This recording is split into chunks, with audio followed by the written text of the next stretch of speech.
Such Stuff the World is Made of. William Cowper. Welcome to this week's episode of Warfare, Advancement, and Revisionism. My name is Preston Floyd, and as always, I'm your host. I'd like to welcome you all and thank you all for joining me this week. If you're a returning listener, thank you. And if you are a new listener, I hope you enjoy and will continue to listen as well. Now, couple of quick things. First, let me know if you have any suggestions for kind of the October bonus specials that we did last year.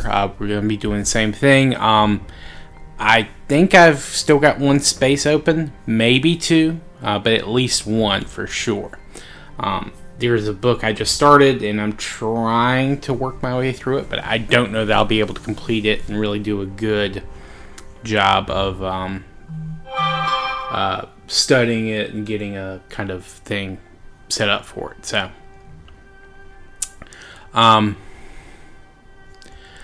that's just the kind of housekeeping stuff. I did have a couple of quick corrections for some things last week that I didn't make 100% clear. So, but just wanted to go ahead and start off with the clarification on those. Now, when Neolithic peoples first get to Europe, they're apparently a ceramic. We don't see pottery immediately. However, by the end of this season's time frame, pottery has arrived, and it spreads like wildfire, and even some groups that are still in the Mesolithic hunter-gatherer mode of living begin to have these items appear. And in some cases, they're even producing their own with their own small artistic flair or designs. Now, this isn't a universal phenomenon, but it is happening in some places. So, that's just one of those things I wanted to get not correct, but make sure I stated it so it was clear. But one of those places that I was referring to is going to be Italy. Before that, though, I also realized that I forgot to kind of give an etymological breakdown of some major areas we talked about last time, and I'm going to correct that now. So we are going to be going a little bit backwards to last week's subject. First, I want to talk about the name Greece and how it comes to us in English and other languages from Latin.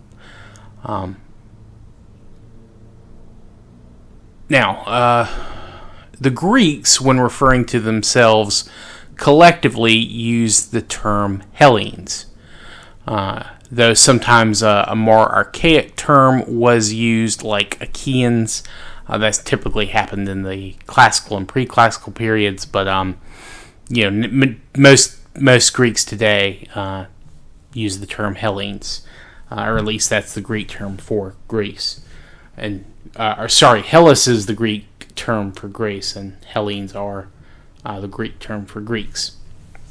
And this is related to a mythological figure, Helen, not the Helen you're thinking of, not Helen of Troy, but this is a male and, of course, her ancestor and the ancestor of all Greeks. But we will talk about that more later. Now, we'll dive into the terminology when we talk about the Greek peoples and their archaic history and myths, but there was a subgroup or neighboring group that spoke a dialect of Greek that was called Grai or Graikoi, supposedly after a mythological figure named Graicus, who was their ancestor. These people lived on the Adriatic Coast around what is now modern Albania and Greece's far northwest. They were, if not the first Greek people to settle the Italian peninsula, they were very early ones to do so, and probably the most successful on mainland Italy. Their name became associated with the language among the native Latins and Samnites and all those other Italian groups. So they understood that the language they were speaking was Grai or Graikoi. So they began to apply it to everyone who spoke that language. Of course, Graikoi is a very small subset of the actual Greek language, so there's kind of a big difference between, how many people are speaking Graikoi Greek or Attic or Doric or Ionic Greek. If the Romans had, or any of the Italians had realized, they might have used a different term when referring to Greece. So, the name of the Graikoi became associated with the language and the people who spoke it among the various Italian peoples. That's generally believed how that term arose.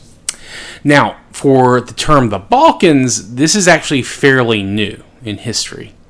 I don't think it becomes fairly popularized until around the late 1700s, or in somewhere I read also that had it at like the very beginning of the 1800s, when a German began to use the term to collectively describe all the mountain ranges in that larger Balkan peninsula. And we will talk about earlier names for the region later, but the term Balkan or something close to Balkan shows up in several languages, though typically the term is attributed to Turkish, where it initially meant something close to a thick swamp of forests. Now, not an actual swamp, but like how dense and overgrown the forests were is kind of what they mean when they say swamp. And this was an adjective that they used to describe the forests on the region's mountains. Of course, in modern Turkish, it has come to mean the region. So it's a term that they use probably just as a descriptor, and then it became just the term for the region. And then, of course, the Germans studying it passed the term on to the rest of Europe. At least that's one of the major theories and the most popular one.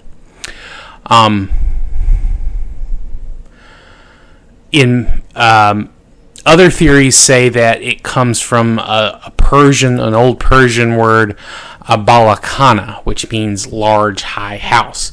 Though this isn't as widely accepted because other Turkish languages use very similar terms for tightly packed forest, and that the similarity to the Persian is essentially a coincidence. At least that's kind of the answer from the Balkan as a Persian term, or excuse me, that's the answer from the Balkan is a Turkish term crowd to the theory that it's Persian. But again, most people accept that it's a Turkish term, at least in all the literature I've read.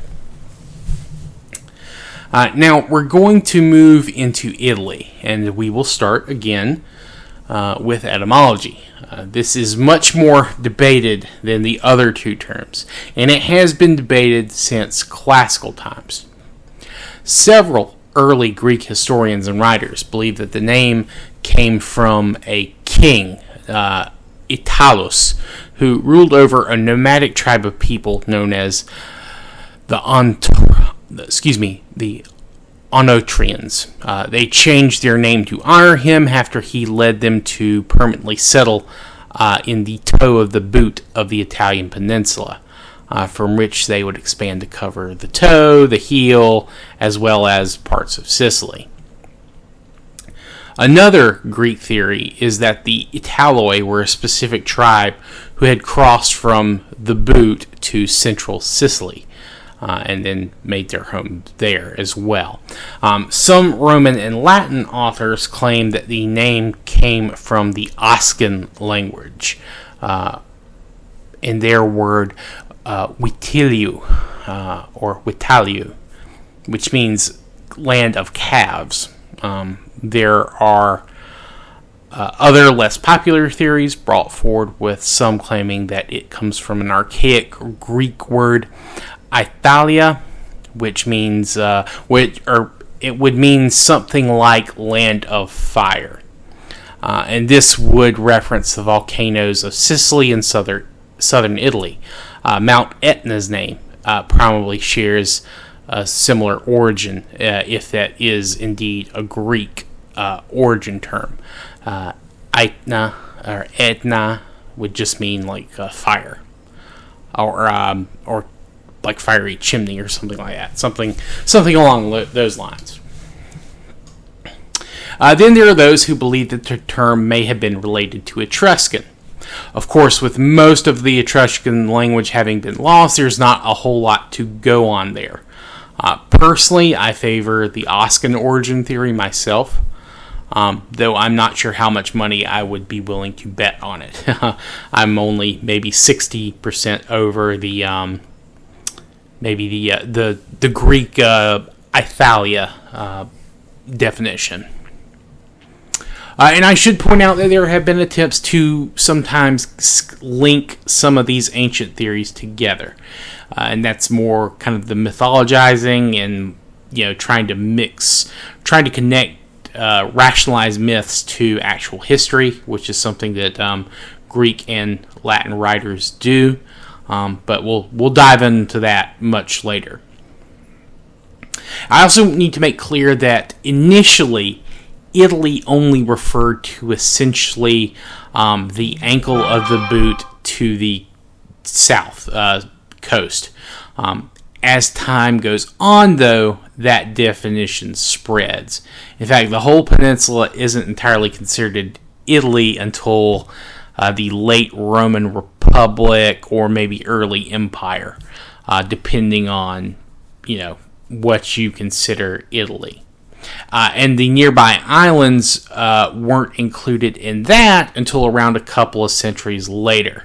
I think around the 200s AD, you start seeing Italy refer to the islands of Sardinia, Corsica, Elba. Well, Elba was probably included earlier because it's much closer to the peninsula. Excuse me. But then, of course, you also have Sicily. Sicily, I think, may have been included slightly earlier just because it's closer.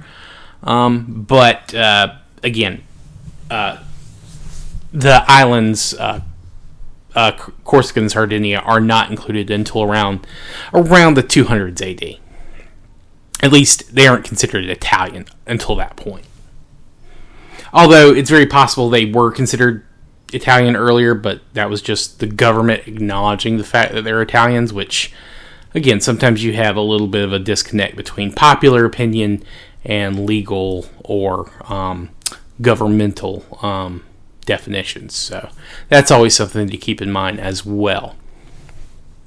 But we'll talk about the evolution of the term again in future episodes. Now, for the peoples living in Italy at 8,000 to 6,000 BCE, they are very much like those we discussed the last episode. They had been part of the wider Epigravidian toolmaking tradition, and they, like their cousins to the east, began to abandon some of their traditional gathering places and start to evolve their lifestyle and tools and art. And this includes some small shifts to more Neolithic type bladelets and a much more sedentary lifestyle, though they are still much more mobile than what you're seeing in Greece and the Danube with the Iron Gates culture. And there is a little bit more, I think, in terms of like cave art and stuff. I think there are some later examples that are still very close to what you had found, in the millennia prior to that. But once you reach about 6,500, 6,400 BC, you begin to see the emergence of a new type of material culture. And this cultural designation is not based on a tool design or technique, but instead on pottery patterns. And it is referred to as the Cardium Ware or impressed ware culture. We've talked a lot about tool traditions. Pottery traditions are going to be much more important all over the world going forward. As, of course, styles evolve. And that's one of the big kind of indicators of who was living where prior to the advancement of like DNA testing. Of course, pottery is still studied; it's still very important, but it does kind of show, and it shows like who was interacting with what, where, when, and DNA kind of helps us refine, well, what is the exact relationship between, say, like a Cardium Ware site in southern Greece versus one in southern southern Italy versus one in southern France. How closely related are these people? Are they related at all? That kind of thing. It is important to remember that in the grand scheme of things, people are not pots. They're pottery. They might, just because they might use a specific type of pottery, does not mean they're related in any way to other people using their pottery. Again, anyone who plays a Nintendo Switch, in America, that doesn't necessarily mean that you're Japanese, because the Japanese also use Nintendo Switches. That's just like a very modern kind of interpretation. Material culture is not necessarily a genetic culture or a political culture. But, it is one of those things that we can use to kind of show some similarities, but there's still so much gaps in terms of our knowledge of how these people are interacting or not interacting with each other. Maybe it's just a very small number of people who are very interested in trade. Or maybe a couple of people from one place just learned how to make the pottery from people living in another, and they just took it on down the line, and maybe they're the ones that are actually trading the pots and not the people who originally created them. This is all stuff that is highly debated, talked about, and it's something I want you to keep in mind as we're going forward,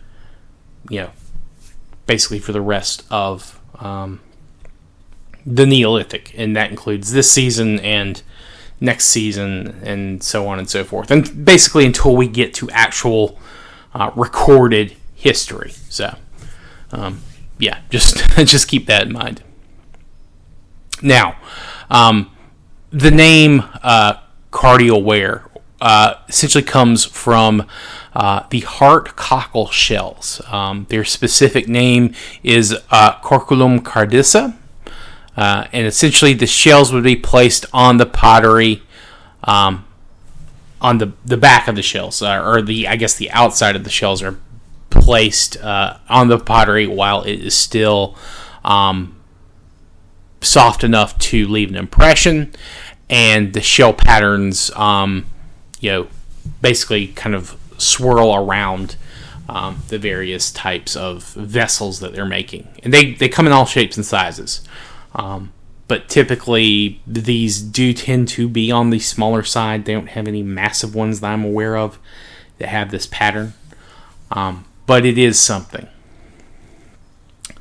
Now, the oldest places this design has been discovered are in small coastal sites in modern Albania, and again, mainland northwest Greece, and the island of Corfu. And sites where the designs is found spreads rapidly. You see them kind of jump from, again, around that 6500, 6400 BC.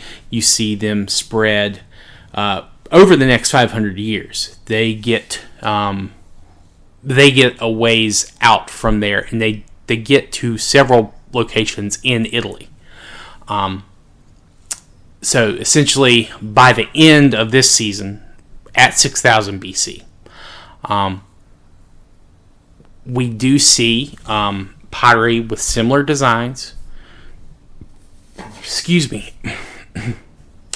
With similar designs, they are found all throughout the coast on the eastern side of the Adriatic, along the south of Italy's boot, and the southeast coast of Italy as well, and along a section of the Italian peninsula's west coast that are parallel to the islands of Elba and Corsica, as well as parts of eastern Sardinia.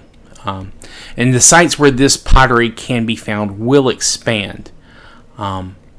but that's where it appears to be at the end of this season. So they've basically, if you look at the sites where it's been located,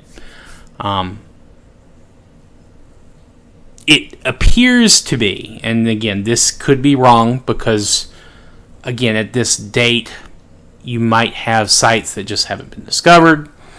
Just because you find something somewhere does not mean it is the oldest example of this. And just because you're finding stuff at one place on the coast doesn't mean that it's not existing further inland. It just means that maybe you haven't found it further inland. But essentially, if you look at a map of where this stuff shows up, it appears that these peoples coming from the Asia, Anatolia region, it does appear that they are fairly reliant on some small level of sea travel. Not long journeys. They're essentially going across from Albania to the tip of southern Italy. And then they're kind of sailing south and then kind of just following the coasts and spreading out, just basically hopping around the coasts. They don't fully occupy everything. Or at least that's what, if you follow the pottery pattern, shows. Again, we're not sure that these Anatolians are moving yet. We know that they do. We can tell that from DNA. While everyone, of course, in Europe has this ancient Western and Eastern hunter-gatherer DNA, at least one of those two primary groups, in some cases both, they also have this Anatolian DNA as well. So we know that there is interbreeding at some level.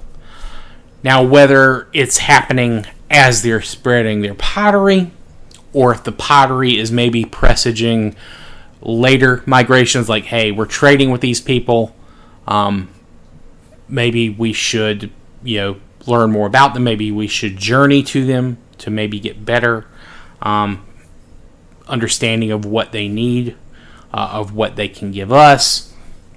And maybe as they're moving into these regions, maybe the pottery's been there for a couple hundred years, and then the people are moving in following, their trade routes.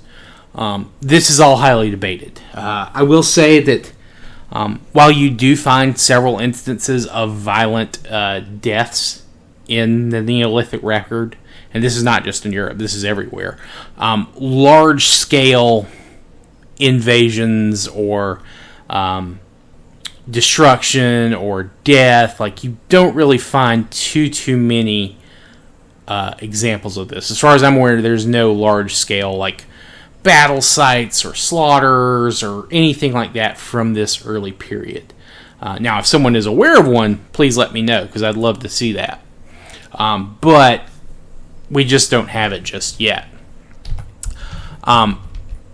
But, you do find some cases of, one or two deaths of people who died violently, or who were injured and then died, and it maybe is not clear that they didn't live much longer than their injuries. Like, there's no sign of healing. Because you do find cases of, people who were injured somehow, and then they survived, and they lived a lot longer than their they lived a lot longer than from when they received their injuries.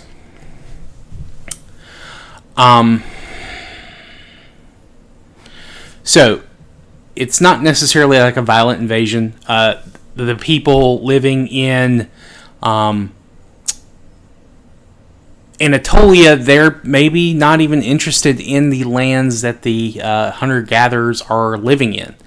Hunter-gatherers may be, more interested in living closer to those ectones. Like, they want to be in a location that you can easily get to a mountain, but you can also easily get to a pond, or like somewhere that you can maybe go a couple of a couple of miles away, you've got a forest. Another couple of miles away from the south of where you're living, you can set up people to hunt waterfowl in a pond or a lake or something like that, and they could also fish. They don't. Hunter-gatherers don't necessarily have to stay somewhere if they don't want to, or if they're feeling crowded. Now, they may not like moving as much, but they can move. Whereas the people coming in from Anatolia, they're beginning to practice this. They are practicing agriculture at this point. They've at least got some semi-domesticated strains or early domesticated strains. So they're very practiced, they're very specific in their needs. They know what they need. They need places that are either getting a lot of rainfall.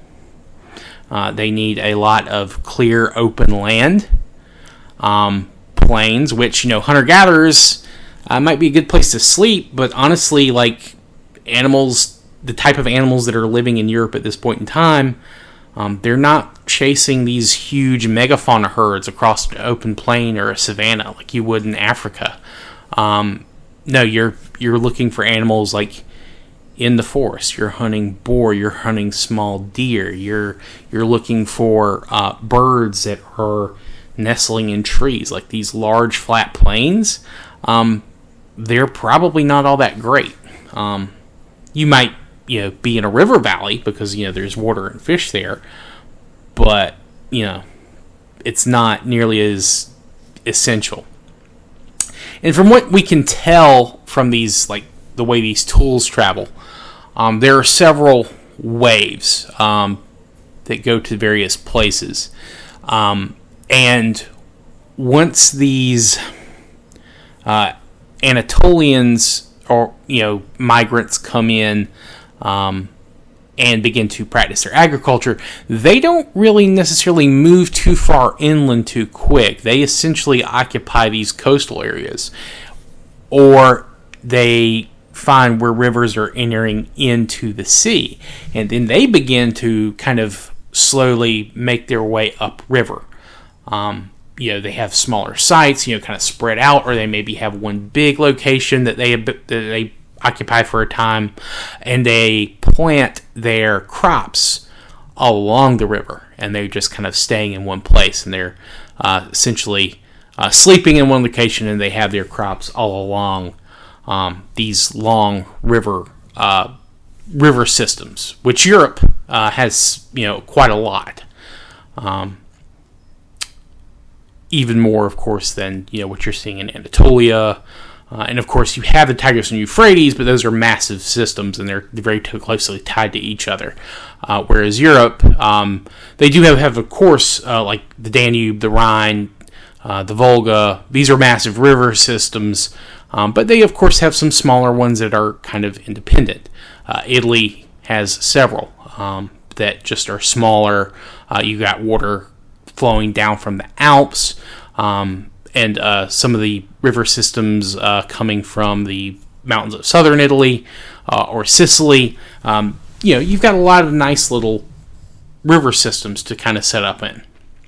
And they're not quite as dangerous with flooding as you'll see in some of the places in the Middle East. So that's why...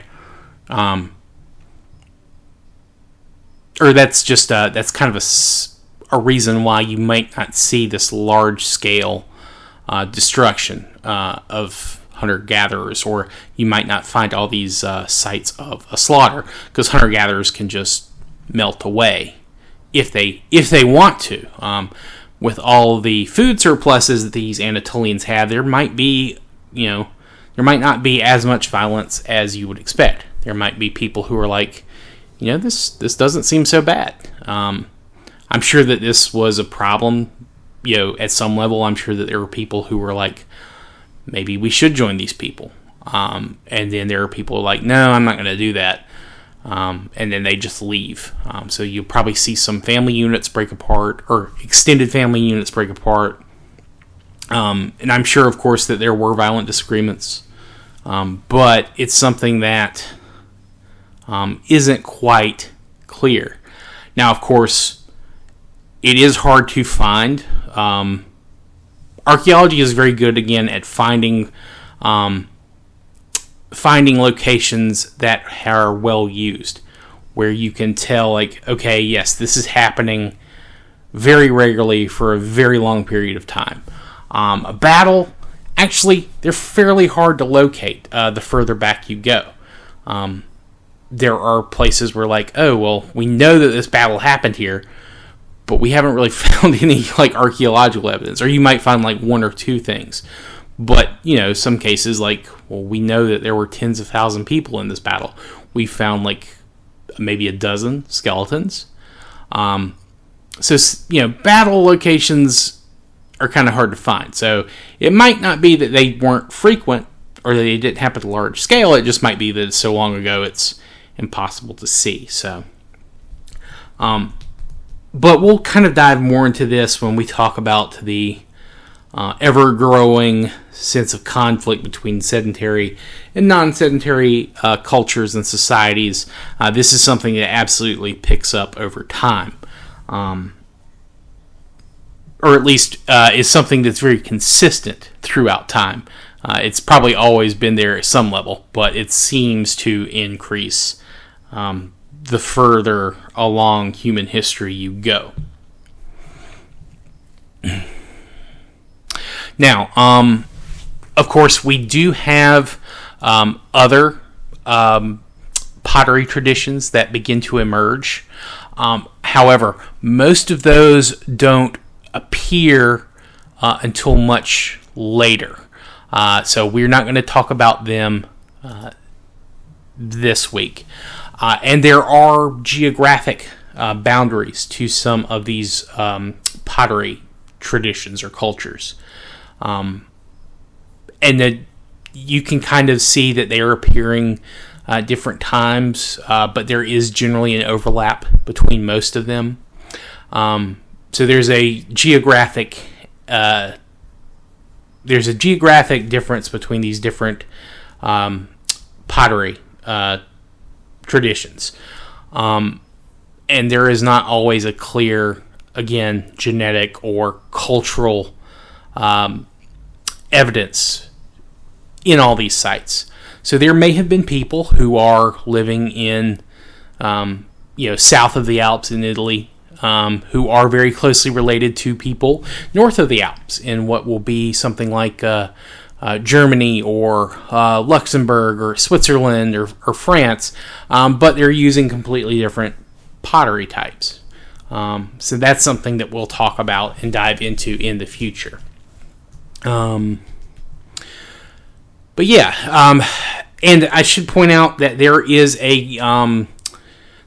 kind of a clear delineation of like how pottery is spread, like where it's coming from, based on some of the design patterns. You can see, okay, well, these people are clearly influenced by this group, but these people have a completely different art style.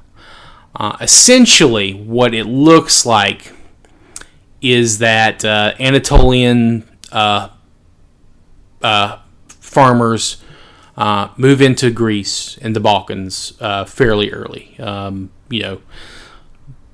Either right around 7,000, maybe 100 years or so after that, and then they stay put there for basically from around 7,000 to 6,000, and then you've got more splits occurring.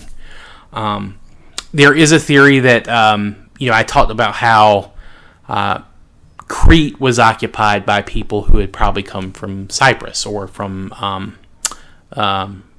Ionia, or like the Anatolian coastline in the kind of the central and the southwest of the Anatolian peninsula, whereas people coming into mainland Greece and the Balkans had probably come a more overland route, coming from like the Dardanelles or the Bosphorus Straits.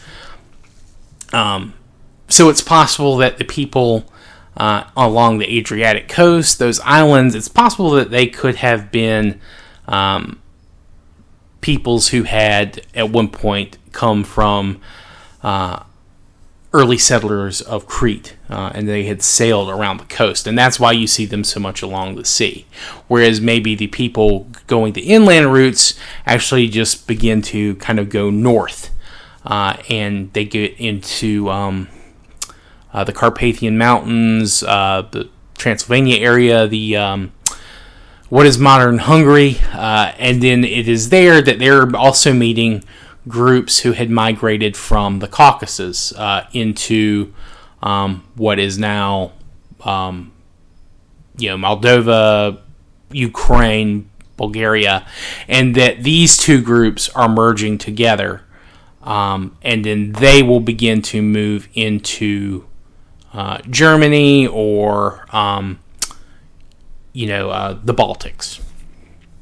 Again, like, there's not a whole lot to go over with Germany, at least just yet. I think we talked about the Ahrensberg culture, which was very much overlapped a lot with modern Germany and like the very, very south of Denmark, and it's got parts of England and the Low Countries, and that culture basically exists or appears to exist almost entirely during the Younger Dryas period. Now, where we are now, of course, the Younger Dryas is over, and it has been for almost 2,000 years at the start of our this season. So, like the Epigravidian disappearing, this leads to a number of smaller regional cultures.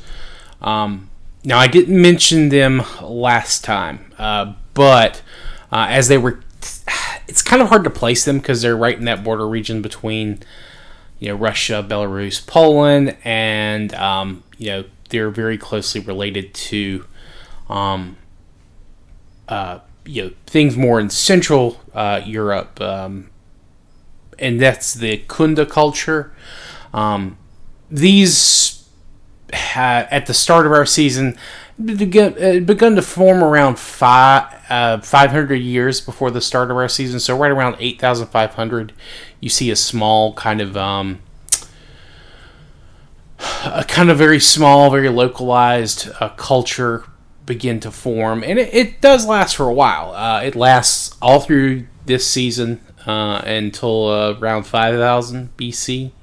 But it's named after the town of Kunda, which is in modern day Estonia. It's right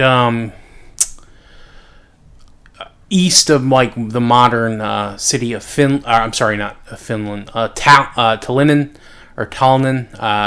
which is right along the Gulf of Finland. It's towards the kind of the south of that Gulf, and it's surrounded by a peat bog.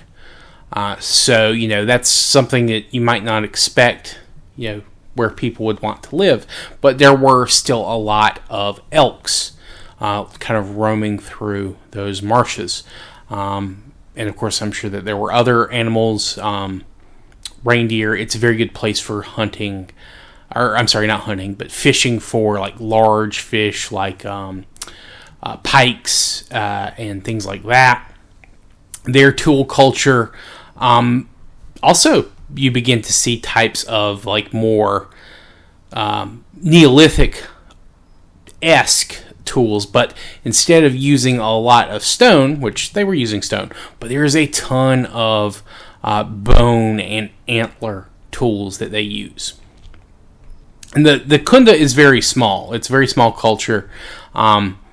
It's basically just a number of small a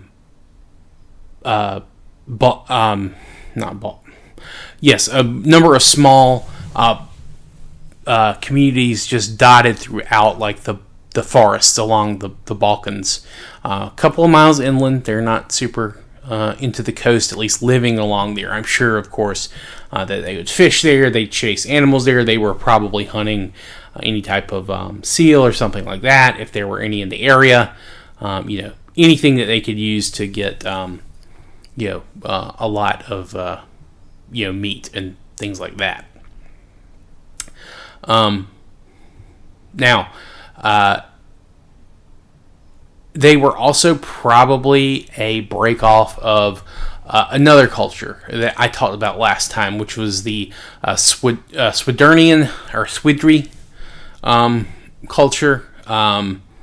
And I believe I mentioned them some last season, but they ended about 200 years before the start of this season. And they were a break-off from the Ahrensberg culture in Germany. They're kind of like the easternmost extent of that.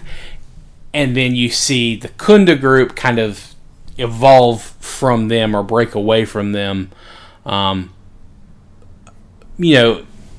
about 300 years prior to that culture kind of fizzling out. Now, what happened to the rest of those people? Some moved north to central, they moved to the north into what is now Denmark, and even some places in Sweden. And I believe I think they found some of their things in Norway as well. And this is probably, again, due to the Younger Dryas ending. There's all these older, they're probably following reindeer and things like that, trying to keep this old school megafauna hunting experience up. And they break away from the Swiderian, fairly early, around 9000 BC.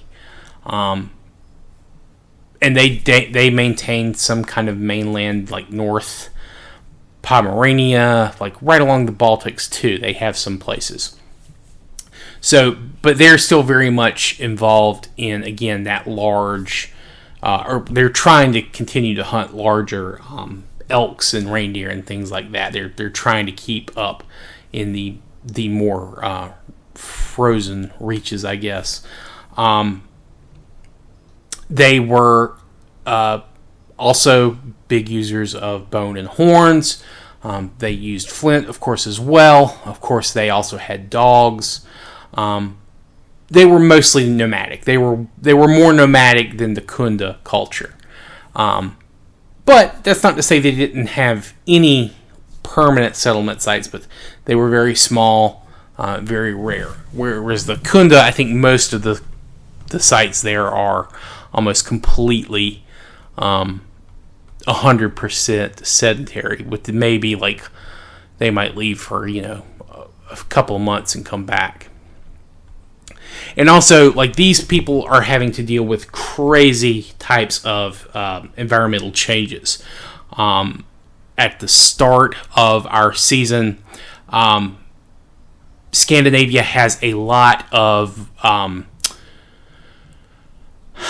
guess you'd call them birch pines. And you're looking at, again, you have these older, larger animals. You have a lot of aurochs still, bison, still elks, and even wild horses are still in the area. Also, your bird game, you're not getting a huge amount of variety there. You're looking at maybe some smaller things, maybe related to ducks. You'd have cranes in the area, like around the marshes and things like that.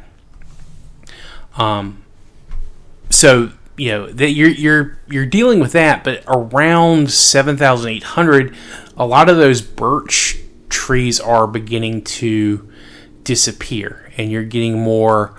You're getting different types of pine begin to become more dominant. Things like hazel. Now you still have aurochs, but you also see more deer. You've got red deer, roe deer. Of course, boars are moving in the area. You've got more smaller predator animals, lynxes, badgers, polecats, that kind of thing. You're also seeing more birds begin to move in as well. Things kind of similar to swans or things like that.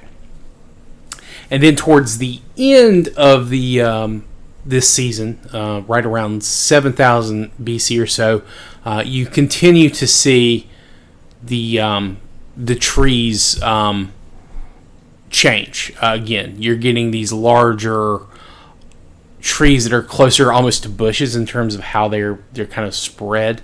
The animals don't change too much, though. That's mostly a foliage thing. So you're seeing a lot of environmental changes in this region, and more of it's becoming livable, which is very important. However, right around 6,000 BC, though, you do see the Maglemosian culture fall apart. It's replaced by a culture known as the Kong-Mas culture. And we're not going to talk about them because, again, they just are beginning to form. And they are not quite as widespread in Scandinavia. They are more focused in Denmark. So you can see that there's this regional divide beginning to take place. Probably because the water levels, of course, have, by this point, become what they are in modern day. There's probably not as much back and forth. I'm sure, even though it's not a long bit of sea travel, across the between Sweden and Denmark, it is still probably cold for most of the time, and you probably really don't want to have to deal with that if you can help it. But the Kong-Mas culture will spread from Denmark to some places along the coast to the southwest towards the lowlands, places like Netherlands and Belgium in the modern day. And then you'll have some cultures begin to form in Scandinavia. These are, again, smaller regional cultures, and they probably emerged even before the very end of our season. And they'll last a while, but they're smaller regional ones. I believe it's Leholt is the name of one. And they are keeping some level of contact with their former cousins to the in modern Denmark, but there's not as nearly as much information on them. Although, again, they do appear to emerge before the Kong-Mas culture begins to take over. But we'll talk more about those peoples next time. Now, as for Germany, to the south of all this, we really don't have much in the way of specifics. At least I wasn't able to find anything in English.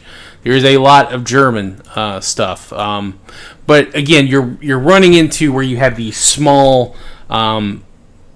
smaller groups focused around one big type site. It's not a true city yet. It's kind of similar to what we talked about with Göbekli Tepe, where people are congregating for certain parts of the year, and the rest of the year people break out into hunting or foraging parties, or maybe defensive parties, or maybe trading parties, and you get what they need from the land, and they bring it back to their one place, and they then they have their festivals, they have their I'm sure any kind of religious or social ceremonies to reestablish bonds with the extended family or new neighbors, that kind of thing. But there's not a whole lot that I have in terms of German cultures. It's in a point of flux. There's not one big large-scale culture in Germany that follows from the Swiderian. There will be eventually. We'll talk more about that next time. But I don't think you see anything like that in Germany until around 5500 BCE. But you know there is some relations in terms of again pottery. You see a different type of pottery design, and it will dominate a lot of the river systems in what is now Germany. Of course, the Rhine, which is of course the modern day border between Germany and France, and then you also have some of the larger rivers in the south, like the Danube. As well as what's the other river? I'm drawing a blank. I'm sorry. I just had a massive brain blackout there. But yeah, so it's basically all the major rivers in modern day Germany. You can find this upcoming pottery there, but it doesn't exist yet. It is something that is beginning to, or will begin to be developed basically right around as this season ends. So yeah, you have a lot of smaller groups that they're just, they're dealing with changes in technology. These groups that broke away from the Swiderian and the earlier Ahrensberg, they're still probably trying to figure out what the best way to live with this changed environment and these changed animals are. With these, the animal populations and the environment, they're still dealing with the fallout of that from the end of the Younger Dryas, and they're still trying to, I guess, come up with the proper tools for their new reality. So unfortunately, again, you don't see too much in terms of German overarching culture just yet. That is, again, something that will come back. But if someone has any translated sources that would give me more information about maybe some culture that did exist, I would love to have it. And obviously I didn't go over the etymology of Germany. I think it should be clear it's for the land of the Germans. It's been used for most of that region probably since at least the 1st century BCE. Obviously, we know that Caesar referred to that region as that in the commentaries. I doubt he's the person that coined the term. I think Strabo, who was an author in basically, I think he's a little bit older than Caesar, although they may have been in the same age, actually, now that I think about it. Well, no, that can't be right. Sorry. No, I have that backwards. Strabo was writing, he was born right around the 60s BC. And of course, Julius Caesar was born around the hundreds. They did overlap a little, but not very much. Strabo would have been probably in his 20s or so when Caesar was killed. But Strabo did kind of talk about the term German.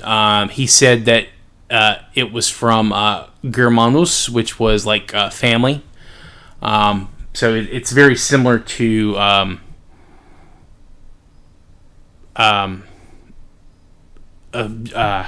what's the term I'm thinking of? It's a cognate with several other family related terms. Then there is also some people who say that it comes from like an old maybe Celtic word that was like Geir or Gar, which basically meant neighbor, which, there were a lot of Celts in what is now France and Gaul.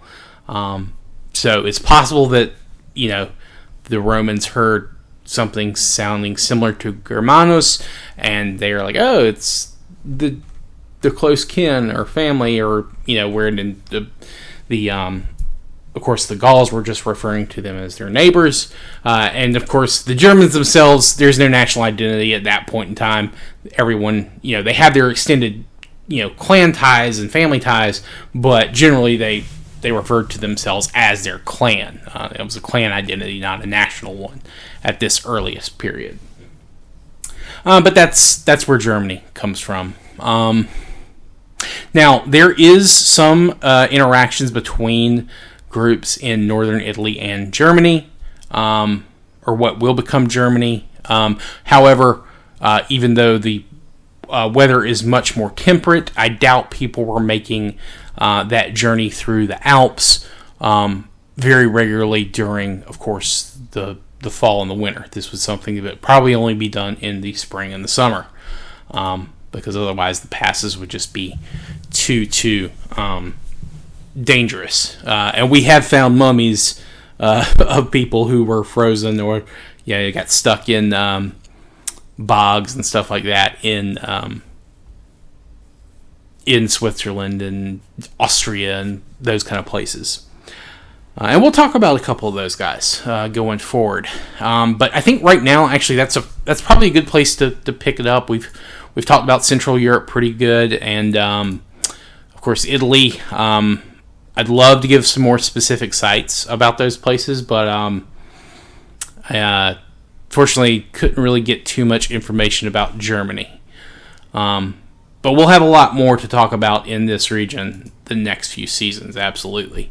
But next week, we'll continue with the rest of Europe. We'll be going into France, Spain, Portugal, Iberia, Ireland, England. We'll get started with that.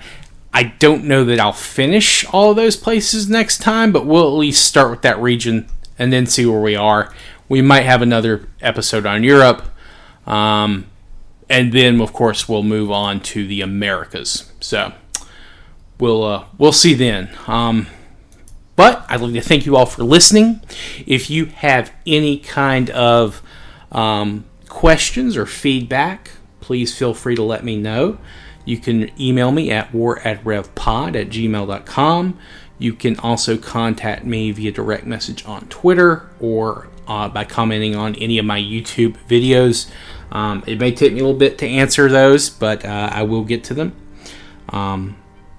Also, if you're not subscribed on YouTube, feel free to do so. But of course, continue listening on whatever platform you like. I have been streaming some kind of historical / warfare-based games on YouTube. I do that a couple times a week. Gotten some followers from it, so it's very different from this type of show. Of course, this is more of a serious, more academic thing. Though I do like to drop some history facts in those streams as well. But however you listen to me, I do want to thank you all. I'm very stunned every time I upload an episode by the reception. So I do want to thank you all for that. And remember, I still have a couple of, at least one bonus episode slot. So any kind of fantasy or, historical drama like book or movie or TV show, anything like that you'd like me to cover, suggest them the same way you would give any other feedback. And I can't promise I'll get to it this year because, again, we only have 1 or 2 spaces left.